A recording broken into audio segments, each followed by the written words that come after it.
வணக்கம் சிவ நண்பர்களே. 2025 மார்ச் மாத கிரக அமைப்புகளின்படி கன்னி ராசிக்கான பலன்கள். இந்த மாத கிரக அமைப்புகள் என்பது குறிப்பிடத்தக்க வகையில் அமைஞ்சிருக்கு. அதாவது ஒரே ராசியில் 5 கிரகங்களுடைய கூட்டணிகள் அப்படிங்கிறது அமையும். அதாவது சூரியன், சுக்கிரன், புதன், சனி மற்றும் ராகு ஒரே இடத்துல சஞ்சாரம் செய்துட்டு வரும். அதாவது இது வந்து எக்ஸாக்டாக சொல்லணும்னா கும்பராசிக்கும் மீன ராசிக்கும் இடைப்பட்ட இடத்துல இந்த கிரக கூட்டணிகள் அப்படிங்கிறது ஏற்படும். தவிர இங்கே சுக்கிரனும் புதனும் வக்ர நிலையில் சஞ்சாரம் செய்வாங்க. தவிர சுக்கிரன் இங்கே உச்சம் பெற்ற நிலையில் இருக்காங்க. ஆக இந்த கிரக கூட்டணிகள் என்பது வலுவாக இருக்கா, சாதகமான நிலைகள் இருக்கா அப்படின்னு பார்த்தோம்னா அதுவே ஒரு பெரிய கன்ஃபியூஷன் தான். காரணம், இது வந்து நட்பால் உருவாகக்கூடிய ஒரு கூட்டணிகள் அல்ல. எதிரிக்கு எதிரி எனக்கு நண்பன் அப்படின்னு சொல்லக்கூடிய நிலைகளை உருவாகக்கூடிய ஒரு கிரக கூட்டணி. உதாரணத்துக்கு சூரியனுடைய நிலை எடுத்துட்டோம்னா சூரியன் சனிக்கும் ஆகாது, ராகுக்கும் ஆகாது. ஆனால் புதன் சுக்கிரனோட இணைஞ்சிருக்கிறதுனால இந்த சனியும் ராகுவால் சூரியனுக்கு அவ்வளவாக சாதகமில்லாத பாதகமான நிலைகளை கொடுக்கவும் முடியாது.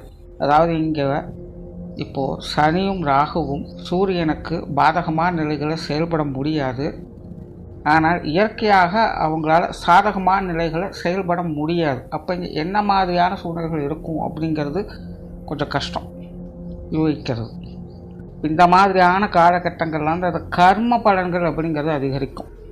கிரகங்களால் இங்கே நல்லது கெட்டது வர்றது ஒரு பக்கம் இருந்தாலும் கூட அவங்கவுங்க அந்தந்த நன்மை தீமைகளால் தீண்டப்படாமல் இருக்காங்களா அப்படிங்கிறது தான் இங்கே முக்கியமாக பார்க்கணும். ஏன்னா இந்த மாதிரியான சூழ்நிலைகள் நல்லதோ கெட்டதோ அவங்கவுங்க ஜாதகப்படி வரவும் செய்யும், போகவும் செய்யும். அப்போது இங்கே ஒரு பாதகமான விஷயம் நடக்குது அப்படின்னு வச்சுக்கோங்க. உதாரணத்துக்கு எரியிற தீ இருக்குதுன்னா அந்த எரியிற தீயை நம்ம அணைக்கிறோமா இல்லை எண்ணெய் ஊற்றி வளர்க்குறோமா அப்படிங்கிறது நம்ம கையில் தான் இருக்கும். அதுவே ஒரு நல்ல விஷயமாக இருக்குதுன்னு வச்சுக்கோங்க. உதாரணத்துக்கு ஒரு நல்ல சாப்பாடு கிடைக்குது அப்படின்னு வச்சுக்கலாம். இப்போ அது ருசியான சாப்பாடுங்கிறதுனால வயிற்றளவுக்கு சாப்பிட்டு வயிற்றை நிரப்புறோமா இல்லை ருசியான சாப்பாடுங்கிறதுக்காக கழுத்து வரைக்கும் சாப்பிட்டு நோயை சம்பாதிக்கிறோமா அப்படிங்கிறது அவங்கவுங்க கையில் தான் இருக்குது. இது சும்மா உதாரணத்துக்காக சொல்கிறேன். ஆக இந்த மாதிரியாக கிரகங்கள் அமையக்கூடிய காலகட்டங்களில் அவங்கவுங்களுடைய கர்ம பலன் தான் இங்கே விஷயத்தை தீர்மானிக்கும். ஆக சிம்பிளாக சொல்லணுன்னா இந்த மாதிரியான கிரக அமைப்புகளால் நல்லது நடக்காமல் அல்ல, நடக்கக்கூடிய அந்த நல்லதுகளை நாம் எப்படி சரியான முறையில் பயன்படுத்திக்க போகிறோம் அப்படிங்கிறதுல தான் விஷயங்களானது அமையும். சும்மா மேலோட்டமாக பார்த்துட்டு இது இப்படித்தான் இருக்கும் அப்படிங்கிறத தீர்மானிக்கிறதுல எந்த ஒரு பிரயோஜனமும் இருக்காது. ஏன்னா அதெல்லாம் வரவும் போகவுமாக இருக்குமே அல்லாமல் காற்றுள்ள போதே தூற்றிக்கொள்ளுன்னு சொல்கிற மாதிரி அப்பப்போ அனுபவிச்சுக்கலாமே அல்லாமல் நீண்டகால அடிப்படையில் எந்த ஒரு நல்லதையோ கெட்டதையோ எதிர்பார்க்க முடியாது. ஸோ இது வந்து எல்லா ராசிக்காரங்களுக்கும் ஒரு பொதுவான நிலை. பட் ஒவ்வொரு ராசிக்கும் தனிப்பட்ட முறையில் பார்க்கும்போது ஒவ்வொரு ஸ்தானங்களுக்கும் அது சில பாதிப்புகளை பாதகமான முறைகளில் அது ஏற்படுத்தும்.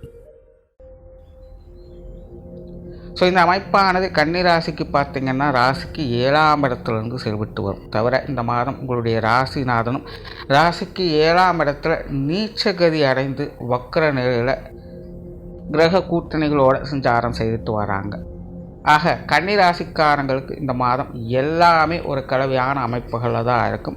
குறிப்பாக மற்றவங்களுடைய சப்போர்ட் அப்படிங்கிறது இந்த மாதம் தேவைப்படக்கூடிய ஒரு மாதமாக இருக்குது. முடிஞ்ச அளவுக்கு உடன் இருப்பவங்ககிட்ட தேவையில்லாத சங்கடங்களை வளர்த்து கொள்ளாதீங்க. ஒரு பக்கம் கன்னி ராசிக்காரங்களுக்கு இந்த மாதம் எல்லாத்தையுமே தேடி போகக்கூடிய நிலை அப்படிங்கிறது இருக்கும். ஏதோ ஒரு வகையில் மற்றவங்களோட உதவியை நாடி போவாங்க. தன்னை சார்ந்தவங்களை அரவணைத்து கொள்ளவும் செய்வாங்க. ஆனால் அதுக்கு ஏற்ற அளவுக்கு மற்றவங்க அனுசரணையாக இருப்பாங்களா அப்படிங்கிறதான் ஒரு கேள்விக்குறி. இப்போ நீங்கள் நல்ல விஷயம் என்ன அப்படின்னு பார்த்தீங்கன்னா எப்போவுமே கன்னி ராசிக்காரங்களுக்கு எல்லாமே ஒரு பேலன்ஸ்டான நிலைகளில் தான் இருக்கும். ஸோ இங்கே பெருசாக நெகட்டிவான விஷயங்களை எதிர்பார்க்க வேண்டியதில்லை. அதுக்காக கெட்டதெல்லாம் கிடச்சிரும் அப்படின்னு எல்லாத்தையுமே கண்மூடித்தனமாக நம்பிக்கொண்டு எந்த ஒரு காரியத்திலும் ஈடுபடாதீங்க. ஏன்னா மற்றவங்களை சார்ந்து தான், மற்றவங்களை எதிர்பார்த்து தான் காரியங்கள் விஷயங்களில் ஈடுபட வேண்டியதாக இருக்குது. அதனால் முழுவதுமாகவே மற்றவங்க நம்பி எல்லாத்தையும் ஒப்படைச்சிட்டு நம்ம சும்மா இருக்கலாம் அப்படின்னு நினச்சாங்க எந்த ஒரு காரியமும் இருக்காது. அப்பப்போ கவனிச்சுக்கிட்டும் இருக்கணும். அவங்களுக்கு உதவியாகவும் எல்லா விஷயங்களும் செஞ்சுட்டு இருக்கணும். அதாவது எல்லாமே உங்களுடைய முயற்சியால் தான் நடைபெறுது, ஆனால் மற்றவங்களுடைய துணையோடு அது நடைபெறுது அப்படிங்கிறத புரிஞ்சுக்கணும். ஆக இந்த மாத அமைப்பே பார்த்திங்கன்னா உங்கள் கூட இருக்கிறவங்களுக்கு நீங்கள் எந்த அளவுக்கு உதவிகரமாக நல்ல விஷயங்களோடு செயல்பட்டு வரீங்களோ அந்த அளவுக்கு நற்பலங்களும் நீங்களும் எதிர்பார்க்கலாம். பொதுவாக கன்னிராசிக்காரங்களுக்கு இந்த மாதம் வெளி விஷயங்கள் காரியங்களில் ஈடுபாடுகள் அதிகரிக்கும். ஏதோ ஒரு வகையில் மற்றவங்க சம்பந்தப்பட்ட விஷயங்கள் காரியங்களில் முனைப்போடு செயல்பட்டு வருவீங்க. பொது விஷயங்கள் காரியங்கள் ஈடுபட்டு வரக்கூடியவங்களுக்கு இந்த மாதம் கொஞ்சம் அலைச்சல் இருந்தாலும் சாதகமான அமைப்புகளையும் பெற்று வருவீங்க. வெளி விஷயங்கள் காரியங்களில் உங்களுடைய ஈடுபாடுகள் அப்படிங்கிறது கொஞ்சம் சிரமத்தை ஏற்படுத்தும். இருந்தாலும் முடிவுகள் உங்களுக்கு நன்மையே கொடுத்துட்டு வரும். சுப விசேஷங்கள் காரியங்களில் பங்கெடுக்கக்கூடிய நிலைகள் நிறைய பேருக்கு இருக்கும். நிறைய விருந்து விழாக்களுக்கு போய் வரக்கூடிய அமைப்புகள் என்பது இருக்கும். திருமண அமைப்புகள், புத்திரபாக்கிய அமைப்புகள் இதெல்லாமே இந்த மாதம் சிறப்பாக இருக்கும். குறிப்பாக காதல் சம்பந்தப்பட்ட விஷயங்கள், கணவன் மனைவி உறவுகளுக்குள் அந்யோன்யத்தன்மை அதிகரிப்பது, இந்த மாதிரியான சமாச்சாரங்கள்லாம் கன்னிராசிக்காரங்களுக்கு சாதகமாகவே இருக்கும். தொழில் வேலை உத்தியோகமாக சில திருப்பம் தரக்கூடிய அமைப்புகள் என்பது உருவாகும். நிறைய பேருக்கு புதிய வேலை வாய்ப்புகள், தொழில் வாய்ப்புகள் போன்ற விஷயங்கள் சாதகமான நிலைகள் அமையவும் செய்யும். குறிப்பாக வாடிக்கையாளர்கள் சார்ந்த விஷயங்களில் அதிக கவனம் செலுத்த வேண்டியதாக இருக்கும். புதிய வரவுகள் என்பது இருக்கும். நிறைய புதிய வாடிக்கையாளர்கள் இருக்கக்கூடிய அமைப்புகள் என்பது உண்டு. அவங்க வகையிலே சில சங்கடங்கள் அப்படிங்கிறது தவிர்க்க முடியாது. கொஞ்சம் குறைச்சல் கொடுத்துக்கிட்டு தான் இருப்பாங்க. ஆனாலும் எல்லாத்தையும் சமாளிக்கக்கூடிய நிலைகள் என்பதும் உண்டு. சுருக்கமாக சொல்லணும்னா கன்னிராசிக்காரங்களுக்கு சங்கடம் எங்கே இருக்குதோ அதே இடத்துலையே சந்தோஷம் இருக்குது அப்படிங்கிறதான் இந்த மாதத்தோட சுருக்கமான பலன். ஆக தொழில் வேலை செய்யக்கூடிய இடங்கள்லேயே கூட இருக்கிறவங்களையும் கொஞ்சம் அனுசரணையாக பார்த்துக்கிட்டீங்கன்னா எல்லா சமாச்சாரங்களும் இந்த மாதம் உங்களுக்கு சுமூகமாகவே இருக்கும். குடும்ப விஷயங்கள் காரியங்களில் நல்ல விஷயங்களை எதிர்பார்க்கலாம். குடும்பத்துக்குள்ளே கொஞ்சம் வாக்குவாதங்கள் அப்படிங்கிறது தவிர்க்க முடியாது. குடும்ப உறுப்பினர்கள் கொஞ்சம் ஏட்டிக்கு போட்டியாக எல்லா விஷயங்களும் செயல்பட்டு வருவாங்க. ஆனால் சங்கடமான சமாச்சாரங்கள் எதுவும் இருக்காது. வீட்டுக்கு வீடு வாசப்படிங்கிற மாதிரி சின்ன சின்ன விஷயங்களில் கொஞ்சம் முன்கோபம் அப்படிங்கிறது அடிக்கடி வந்து போயிட்டே இருக்கும். அதனால் கொஞ்சம் விதண்டாவாதம் அப்படிங்கிறது குடும்பத்துக்குள்ளே அதிகரிக்கும். ஸோ அந்த மாதிரியான சமாச்சாரங்கள் கொஞ்சம் விட்டு கொடுத்து போய்க்கிறது நல்லது. மற்றபடி குடும்ப விஷயங்கள் காரியங்கள் அப்படிங்கிறது உங்களுக்கு சாதகமான அமைப்புகளும் சில புதிய மாற்றங்களோடும் பார்க்க முடியும்.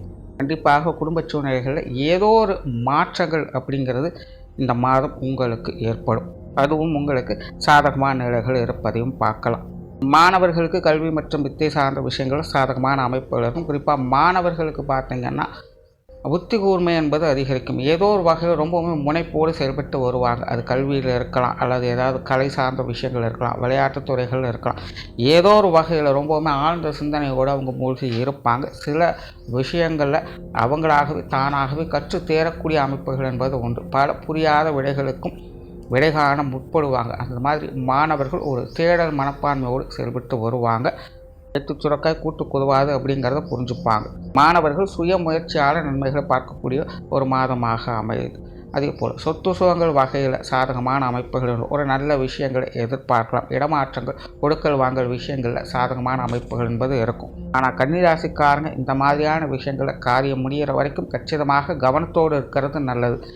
அதான் காரியம் முடிஞ்சிருச்சு அப்படின்னு அசால்ட்டாக இருந்துட்டிங்கன்னா காரியம் முடியறதுக்குள்ளே ஏதோ ஒரு குழப்பி விட்டு காரியத்தை கெடுத்து விட்டுடுவாங்க.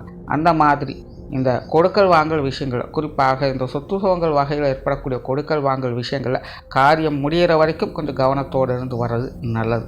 பொருளாதார நிலைகள் சமாளிக்கக்கூடிய விஷயங்களை எதிர்பார்க்கணும். கொடுக்கல் வாங்கல் விஷயங்கள் சாதகமாக இருக்கும். இருந்தாலும் கன்னிராசிக்காரங்களுக்கு வரவுகள் எந்த அளவுக்கு இருக்கோ அந்த அளவுக்கு செலவுகளும் இருந்துக்கிட்டு தான் இருக்கும். முடிஞ்ச அளவுக்கு கடன் சார்ந்த விஷயங்களை தவிர்த்துக்குங்க. ஏன்னா இனி அடுத்தடுத்து வரக்கூடிய காலகட்டங்களில் தேவையில்லாத விரயங்கள் செலவுகள் என்பது அதிகமாக இருக்கும். குறிப்பாக மற்றவங்க சம்மந்தப்பட்ட விஷயங்களில் 10 ரூபா செலவு பண்ண வேண்டிய இடத்துல 12 ரூபா செலவு பண்ண வேண்டிய சூழ்நிலைகள் ஏற்படலாம்.